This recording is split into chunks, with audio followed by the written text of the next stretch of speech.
Viva Maria Imaculada, eu sou o Fábio de Jesus por Maria e esse é o canal Subindo a Montanha.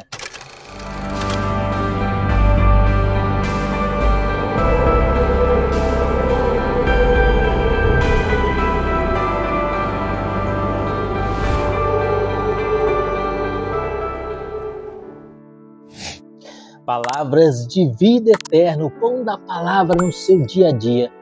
Porque não só de pão vive o homem, mas de toda a palavra que provém da boca de Deus. Hoje é sexta-feira, estamos encerrando mais uma semana. O evangelho que a igreja nos propõe nesse último dia útil desta semana está em Mateus, capítulo 19, versículos de 3 a 12. Abra o seu coração, uma mensagem do céu para você. Pelo sinal da Santa Cruz, livra-nos Deus, nosso Senhor, de todos os nossos inimigos. Em nome do Pai, do Filho e do Espírito Santo. Amém. Os fariseus vieram perguntar-lhe, para pô-lo à prova: é permitido ao homem rejeitar a sua mulher por motivo qualquer?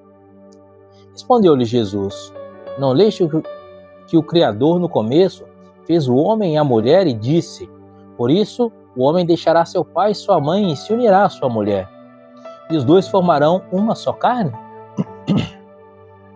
Assim já não são dois, mas uma só carne. Portanto, não separe o homem o que Deus uniu. Disseram-lhe eles: por que então Moisés lhe ordenou dar um documento de divórcio à mulher ao rejeitá-la? Jesus respondeu-lhes: é por causa da dureza do vosso coração que Moisés havia tolerado o repúdio das mulheres. Mas no começo não foi assim. Ora, eu vos declaro que todo aquele que rejeita a sua mulher, exceto no caso de matrimônio falso, e depois desposa a outra, comete adultério. E aquele que desposa uma mulher rejeitada, comete também adultério. Seus discípulos disseram-lhe: se tal é a condição do homem a respeito da mulher, é melhor não se casar. Respondeu ele: nem todos são capazes de compreender o sentido dessa palavra, mas somente aqueles a quem foi dado. Porque há eunucos que o são desde o ventre de suas mães. Há eunucos tornados tais pelas mãos dos homens. E há eunucos que a si mesmos se fizeram eunucos por amor do reino dos céus. Quem puder compreender, compreenda. Palavra da salvação. Glória a vós, Senhor. Queridos, no evangelho de hoje, o Senhor nos apresenta o tema do matrimônio. O matrimônio é um sacramento. O matrimônio é sagrado. O que é um sacramento? O sacramento é a ação salvífica de Deus, agindo objetiva, direta, na alma, no coração, no tempo e na história do homem. Toda vez que o padre, fazendo as orações eucarísticas, impõe a mão sobre a espécie do pão e do vinho e diz: enviai, Senhor, o vosso Espírito Santo para que as nossas oferendas se transformem no corpo e sangue de Cristo.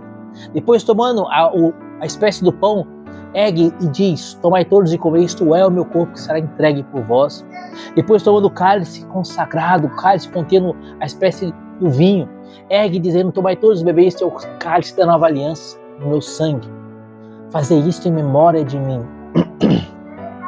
Toda vez que o sacerdote reza essas orações sob as espécies do pão e do vinho, acontece o milagre da transubstanciação. O pão deixa de ser pão, o vinho deixa de ser vinho. O pão se torna corpo, sangue, alma e divindade de Jesus. O vinho se torna corpo, sangue, alma e divindade de Jesus. Jesus está ali, verdadeiramente presente nas espécies eucarísticas. Isso é sacramento.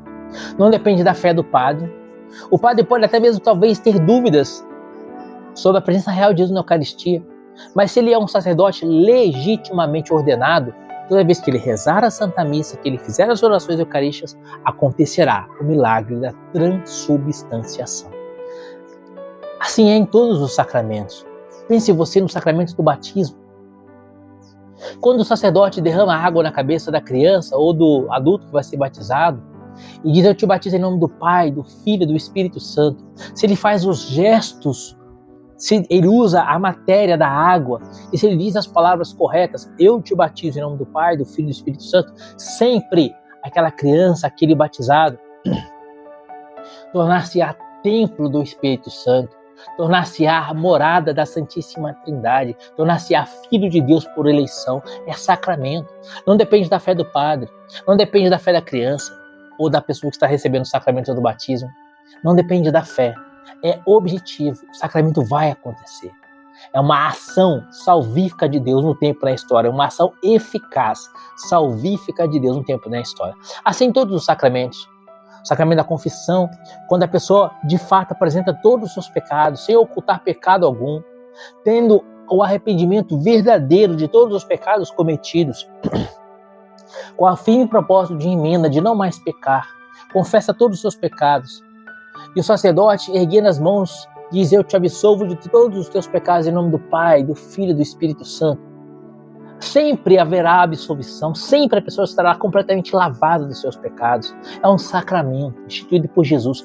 Todos os sacramentos foram instituídos por Jesus. E são 7 os sacramentos da igreja: o batismo, a Eucaristia, o crisma, a confissão, a unção dos enfermos, o matrimônio e a ordem. E hoje, no Evangelho de hoje, o Senhor nos apresenta o sacramento do matrimônio. Jesus apresenta o matrimônio como algo sagrado. Que Deus uniu, o homem não separe. É um sacramento. Toda vez que o homem e a mulher se recebem em santo matrimônio e com sinceridade de coração fazem as promessas matrimoniais, com consciência do que é o matrimônio e com total fidelidade às promessas matrimoniais, prometendo ser fiel na saúde e na doença, na riqueza e na pobreza, até que a morte os separe, sempre Deus vai unir, vai transformar os dois em um só. Serão uma só carne. O que Deus uniu, o homem não separa. É um sacramento. E esse sacramento é um sacramento que dá origem a todos os outros sacramentos. Por que, Fábio, que o sacramento do matrimônio dá origem a todos os outros sacramentos? Porque o sacramento do matrimônio torna o homem e a mulher participantes da obra de criação de Deus Pai. Deus Pai criou o homem e a mulher e os recria novamente no útero de cada mãe que concebe. O sacramento do matrimônio é o santuário da vida. O sacramento do matrimônio é participação na obra da criação de Deus. Por mais que a ciência estude, por mais que a ciência analise, a gente não consegue compreender na sua plenitude o milagre da vida. Quando uma célula, um espermatozoide, a célula do sexual masculino, o espermatozoide, se une à célula sexual feminina, o óvulo, e o óvulo é fecundado, tornando-se então um zigoto. Ali começa uma nova vida. É o santuário da vida. O matrimônio é sagrado, é sacramento. E dali nascem sacerdotes. Dali do matrimônio nascem bispos. Dali do matrimônio nascem os santos padres, os papas que vão governar a igreja. Os sacerdotes que vão atender a confissão vieram do sacramento do matrimônio. Os bispos que vão ministrar o sacramento do crisma vieram do sacramento do matrimônio. Você percebe a sacralidade desse sacramento? Fonte da vida, manutenção da igreja. O Santo Padre, o Papa São João Paulo II, dizia que a família é a igreja doméstica. Essa semana, na Igreja do Brasil, nós celebramos a Semana da Família. E é por isso que a igreja coloca nesse dia, na sexta-feira dessa semana, este evangelho. É a Semana da Família. Eu quero convidar você a rezar pela sua família, a rezar pelo seu matrimônio. Lembrando que o matrimônio sagrado é indissolúvel, só a morte pode separar o matrimônio. Portanto, se você viveu o matrimônio e se separou, você precisa ficar solteiro. Se você se une novamente a outra pessoa, você comete adultério. Você está em estado de pecado mortal, não pode julgar. Você precisa ficar solteiro. A não ser que esse matrimônio tenha sido nulo. Olha o que vai dizer Jesus aqui. Ele fala sobre a nulidade matrimonial. Por isso o homem deixará seu pai e sua mãe e se unirá à sua mulher, e os dois formarão uma só carne. Assim já não são dois, mas uma só carne. Portanto, não separe o homem o que Deus uniu. Disseram-lhe eles: por que então Moisés ordenou dar um documento de divórcio à sua mulher? Jesus respondeu-lhe: é por causa da dureza do vosso coração que Moisés havia tolerado o repúdio das mulheres. Mas no começo não foi assim. Versículo 9. Ora, eu vos declaro que todo aquele que rejeita a sua mulher, exceto no caso de matrimônio falso, e despede e desposa uma outra, comete adultério. O que seria esse matrimônio falso? É a nulidade matrimonial. E o que é a nulidade matrimonial?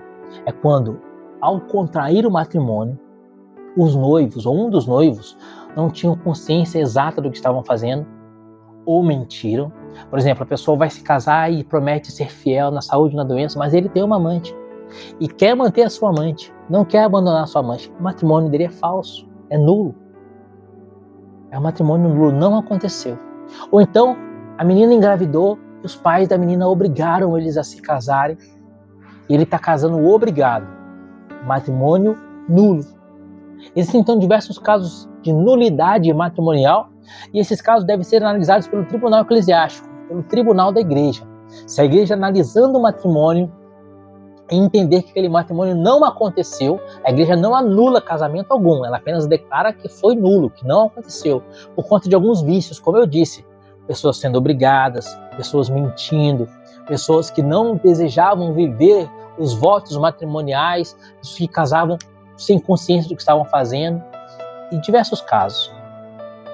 A igreja então pode declarar que aquele matrimônio nunca aconteceu, então a pessoa pode se casar novamente.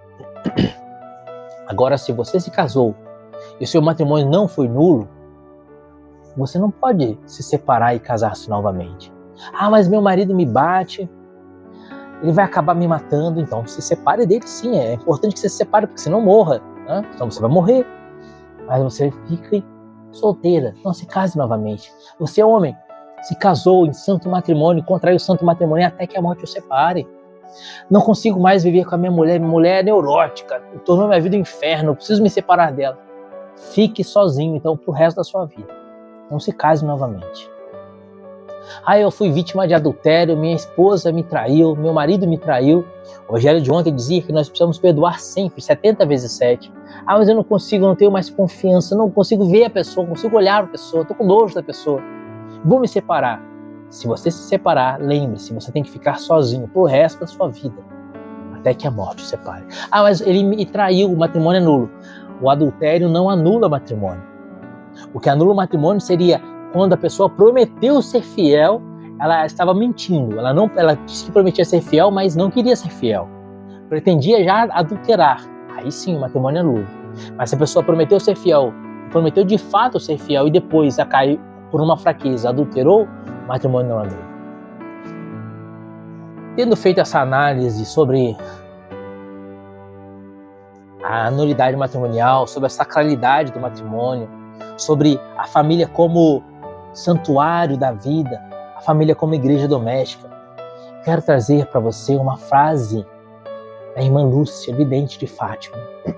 A irmã Lúcia dizia que nos últimos tempos, a última luta do demônio será contra as famílias.